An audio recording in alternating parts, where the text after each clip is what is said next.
সম্মানিত উপস্থিতি, এই পর্যায়ে আপনাদের সামনে কোরআন ও হাদিস থেকে মূল্যবান নসিহত পেশ করবেন পত্র মাদ্রাসা সিনিয়র উস্তাদুল আসাতিদা হযরতুল আল্লাম জনাব মাওলানা ইসমাইল সাহেব, জনাব হযরত মাওলানা হাফেজ ইসমাইল সাহেব, জনাব হযরত মাওলানা হাফেজ ইসমাইল সাহেব বারাকাল্লাহু ফি হায়াতি। আমি হযরতের আলোচনা পেশ করার জন্য অত্র সেমিনার কর্তৃপক্ষ থেকে অনুরোধ করছি।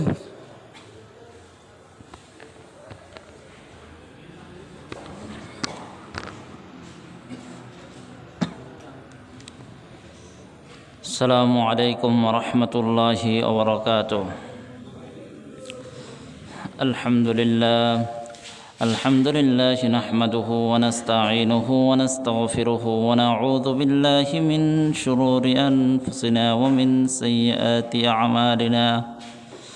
মান ইয়াহদিহিল্লাহু ফালা মুদিল্লা লাহু ওয়া মান ইউদ্লিলহু ফালা হাদিয়া লাহু। ونشهد أن لا إله إلا الله وحده لا شريك له، ونشهد أن سيدنا وسندنا وحبيبنا وأولانا ومولانا محمدا عبده ورسوله। আমরা প্রত্যেকেই রাসূলের প্রেম ভালোবাসা মুহাব্বতের সহিত দুরূদ ইব্রাহিম পাঠ করে আল্লাহুম্মা সাল্লি আলা মুহাম্মাদিন ওয়া আলা আলি মুহাম্মাদ كما صليت على إبراهيم وعلى آل إبراهيم إنك حميد مجيد. اللهم بارك على محمد وعلى آل محمد كما باركت على إبراهيم وعلى آل إبراهيم إنك حميد مجيد. وقال الله تعالى في كلامه المجيد وفرقانه الحميد: أعوذ بالله من الشيطان الرجيم.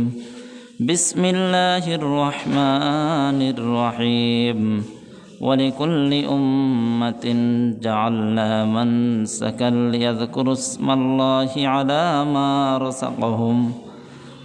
ما رزقهم من بهيمة الأنعام. وقال رسول الله صلى الله عليه وسلم: عزموا ضحاياكم فإنها على الصراط مطياكم، أو كما قال النبي عليه الصلاة والسلام. আলহামদুলিল্লাহ, আল্লাহ তাআলার লাখ কোটি শুকর ও সুজুদ যে মহান রব্বুল আলামিন অত্যন্ত দয়া করে মায়া করে ভালোবেসে আজকের এই মুহূর্ত পর্যন্ত আমাদের প্রত্যেকের হায়াতকে দীর্ঘায়িত করে সুস্থ সবল রেখে সুস্থ শরীর নিয়ে সুস্থ মস্তিষ্ক নিয়ে পবিত্র জুমার দিন আসরের নামাজের পর মুবারক সময়ে একটি গুরুত্বপূর্ণ মজলিসে বসার জন্য তৌফিক দান করেছেন। এই জন্য আমরা প্রত্যেকেই মহান রবের কালিমাতুর শুকর আদায় করি আলহামদুলিল্লাহ। সম্মানিত তালেব ইলম ভাইরা, আমরা প্রত্যেকেই এখান থেকে কোন জিনিসটা কোন মশালাটা বলা হচ্ছে ওটার প্রতি আমরা বিশেষভাবে যাদের কর্ণখোরে আওয়াজ প্রতিধ্বনিত হচ্ছে প্রত্যেকেই আমরা ভালো করে লক্ষ্য করব। কেননা কেউ যদি একটা মশালা শিখে তাহলে তাকে 1000 নফল নামাজ পড়ার সওয়াব আল্লাহ তাআলা দান করেন। সুবহানাল্লাহ বিহামদি। আমরা প্রত্যেকে জানি আজকে আমাদের এই সেমিনারের আয়োজন করা হয়েছে কোরবানি বিষয়ক বিভিন্ন মাসালা মাসাইল সম্বন্ধে আলোচনা করার জন্য। আমি যে আয়াত তেলাওয়াত করেছি এই আয়াতের মধ্যে আল্লাহ পাক রব্বুল আলামিন বলেছেন যে কোরবানিটা প্রত্যেক উম্মতের জন্য ছিল। সর্বপ্রথম কোরবানি করেছেন হযরত আদম আলাইহিস সালামের 2 সন্তান হাবিল এবং কাবিল।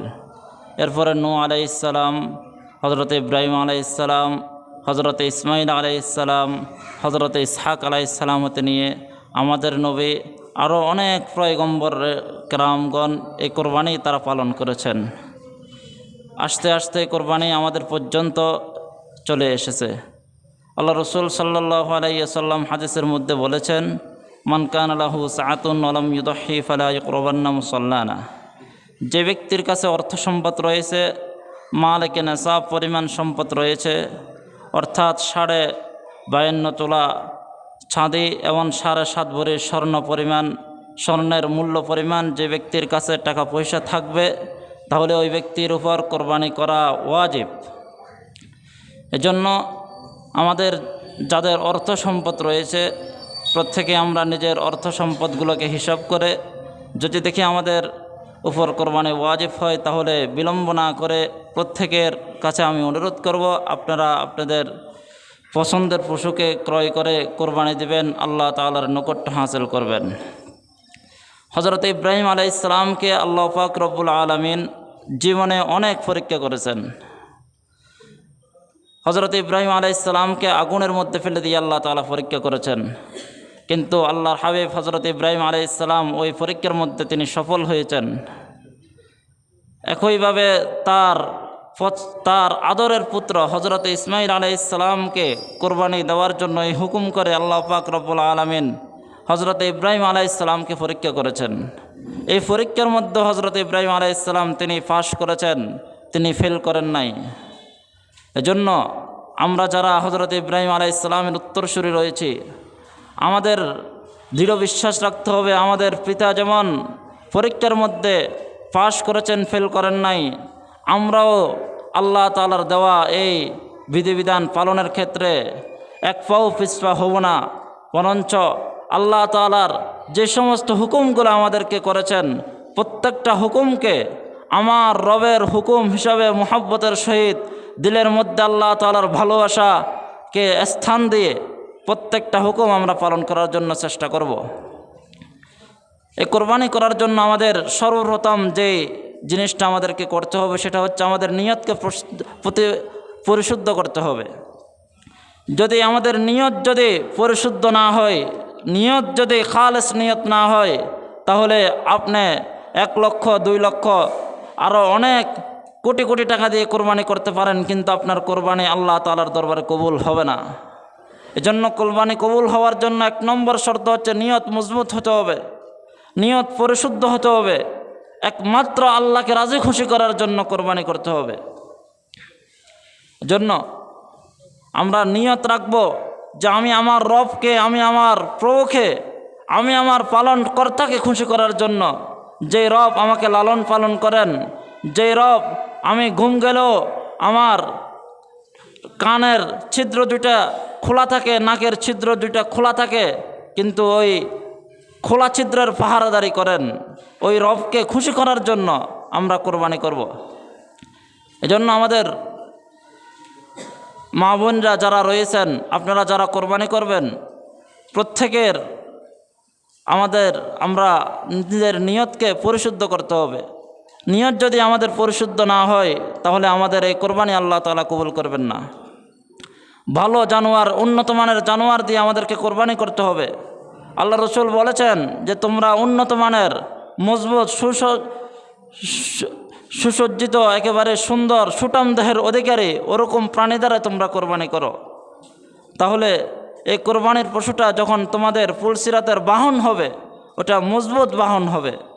দুনিয়াতে যেমন আমরা যদি একটা গাড়ি কিনতে যাই, তাহলে দুনিয়ার মানুষ কখনো খারাপ গাড়ি কিনে না, সেই ভালো থেকেই নেয়। মোটর সাইকেল নিলে একটা ভালো থেকে মোটর সাইকেল নেয়, যে কোনো গাড়ি কিনতে গেলে একটা ভালো থেকে নেয়, যাতে করে সে ভালোভাবে ওই গাড়ির উপর, ওই গাড়িটা চালাইতে পারে, ওই গাড়ির উপর বাহন হতে পারে। এজন্য আমরা যদি ফুলসিরাতের যে ব্রিজ রয়েছে, ওই ব্রিজের উপর যদি আমরা বিজলির গতির ন্যায় যদি পার হতে চাই, তাহলে আমাদের কোরবানির পশুটা যেহেতু আমাদের বাহন হবে, ওটা যদি ভালো হয়, মজবুত হয়, উন্নত মানের হয়, শক্তিশালী হয়, সুঠাম দেহের অধিকারী হয়, তাহলে সেটা আমাদের জন্য ওই দিন কাজে লাগবে। এজন্য ভালো থেকে পশু ক্রয় করে আমরা কোরবানি করব। এই কোরবানি যুগে যুগে সমস্ত আম্বিয়ায়ে কেরাম এবং আউলিয়ায়ে কেরাম, সমস্ত আইম্মায়ে কেরাম সকলেই যুগে যুগে কোরবানি করে আসছেন। কিন্তু বড় দুঃখে এবং পরিতাপের বিষয় হচ্ছে, বর্তমান কিছু মানুষ যারা এই কোরবানিকে পশু হত্যা নামে সমাজের মানুষকে বুঝাইতে চাচ্ছে। এই ব্যাপারে আমাদেরকে সচেতন হতে হবে। বিশেষ করে আমরা যারা শিক্ষিত মহল রয়েছি, যুবক ভাইরা এবং যারা ছাত্র রয়েছে মাদ্রাসা স্কুলের, প্রত্যেককে সচেতন থাকতে হবে। আমরা আমাদের ফ্যামিলি এবং আমাদের আশপাশের যে সমস্ত লোকজন রয়েছে তাদেরকে আমরা বুঝাইতে হবে কোরবানি এটা পশু হত্যা নয়। যারা কোরবানিকে পশু হত্যা বলে তারা বাস্তবেই কোরবানির দুশমন নয়, তারা হচ্ছে ইসলামের দুশমন।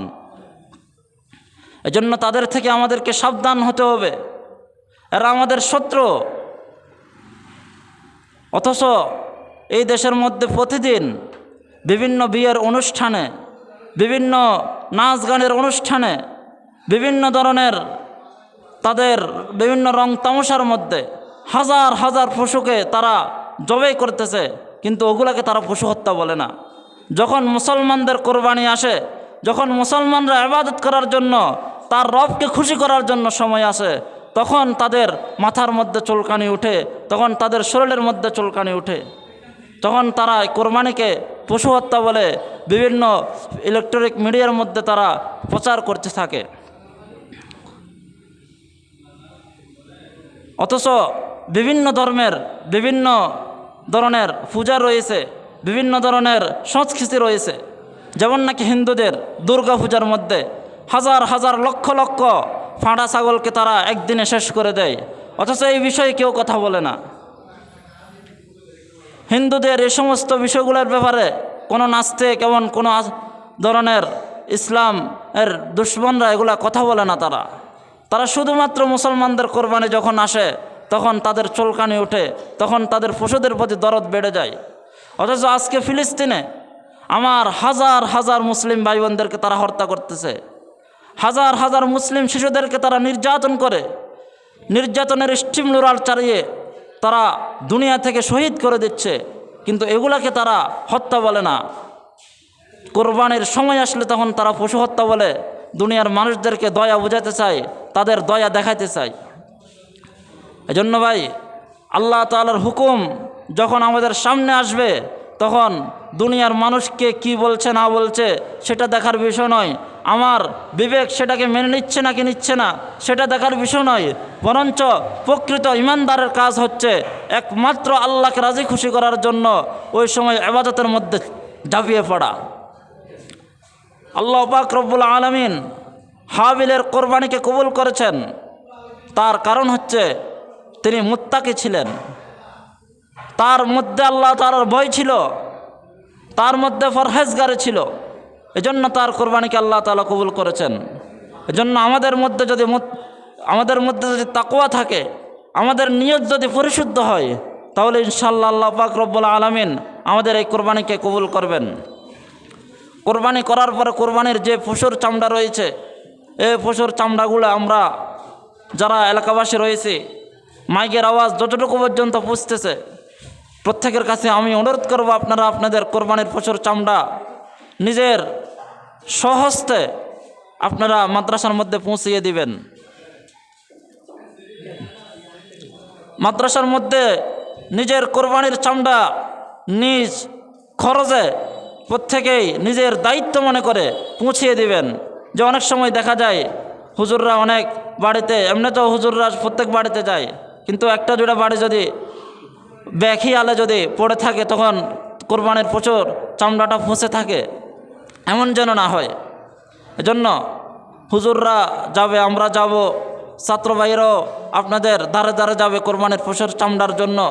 প্রত্যেকেই নিজের স্বইচ্ছায় একমাত্র আল্লাহকে রাজি খুশি করার জন্য, দিন ইসলামের এই দুর্গগুলোকে মজবুত করার জন্য, নিজের আখিরাতের জীবনকে সফল করার জন্য নিয়ত করে আপনারা আপনাদের কোরবানির চামড়া মাদ্রাসার ছাত্রদের হাতে তুলে দিবেন।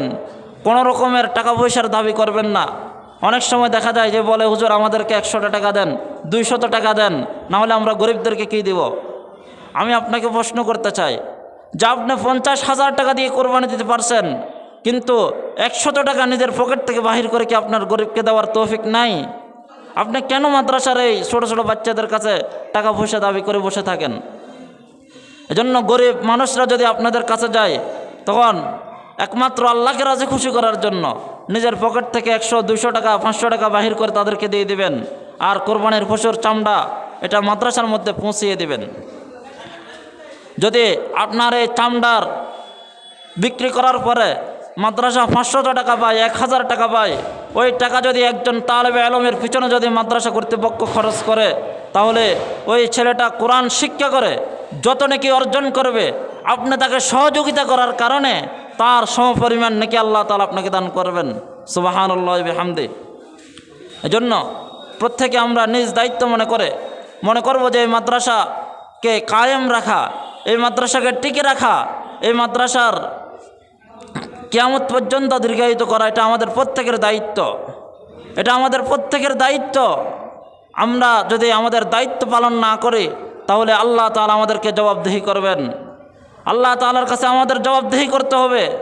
আল্লাহ তাআলা আমাদের কাছে প্রশ্ন করবেন যে তোমাদের সামনে ইসলামের এই দুর্গগুলো তো ছিল, তোমরা এগুলোকে রক্ষা করলে না কেন? আল্লাহ তাআলা আমাদেরকে প্রশ্ন করবেন। আল্লাহর হাবিব বলবেন যে আমার ঘর মাদ্রাসাগুলো তোমাদের সামনে ছিল, তোমরা এগুলাকে বিভিন্ন ধরনের সাহায্য সহযোগিতা করে তোমরা এটাকে টিকে রাখলে না কেন? এভাবে আল্লাহ রসুল যখন প্রশ্ন করবেন, তখন আমরা রসুলের সামনে লাজবাব হয়ে যেতে হবে, লজ্জিত হতে হবে, অসম্মানী হয়ে যেতে হবে। এজন্য প্রত্যেকে আমরা নিজ দায়িত্বে কোরবানির পশু চামড়া মাদ্রাসার মধ্যে পৌঁছিয়ে দেব। এবং এই কোরবানির করার সময়, কোরবানির পশু ক্রয় করার সময় মাদ্রাসার পক্ষ থেকে যে বাজার নেওয়া হচ্ছে, বাজারের নির্ধারিত হাসিলটা আমরা মাদ্রাসার মধ্যে পৌঁছিয়ে দেব। যেহেতু অনেক টাকা দিয়ে মাদ্রাসা বাজার ক্রয় করেছে, যদি আপনি টাকা কম দিতে চান তাহলে এটা মাদ্রাসার জন্য লস হয়ে যেতে পারে। আর যদি টাকা বেশি দেন, তাহলে একটা টাকা মাদ্রাসা বেশি পাইলে ওই টাকা ইসলামের জন্য সহায়ক হবে, ইসলামের দুর্গগুলোকে রক্ষা করার জন্য সহায়ক হবে। এজন্য নির্ধারিত পরিমাণ যতটুকু হুজুররা নির্ধারণ করবে, অতটুকু আমরা প্রত্যেকেই কোরবানির পশুর হাটের হাসিল পরিশোধ করব। কোরবানি করার সময় আমরা পশুটাকে ভালোভাবে দেখব যে পশুর বয়স কতটুকু হয়েছে, পশুর ওটা সুস্থ আছে কি না, নাকি অসুস্থ একটা পশু ক্রয় করে নিয়ে আসছি, এগুলো আমরা বিশেষভাবে লক্ষ্য রাখব। এবং নিজের দিলকে একেবারে খুশি রেখে, একেবারে প্রশান্ত দিলে যে আমি আমার রবের হুকুম পালন করছি, দুনিয়ার মানুষ আমাকে যে যাই বলুক, এটা বলিয়া আমরা আল্লাহ তাআলাকে রাজি খুশি করার জন্য কোরবানি করব।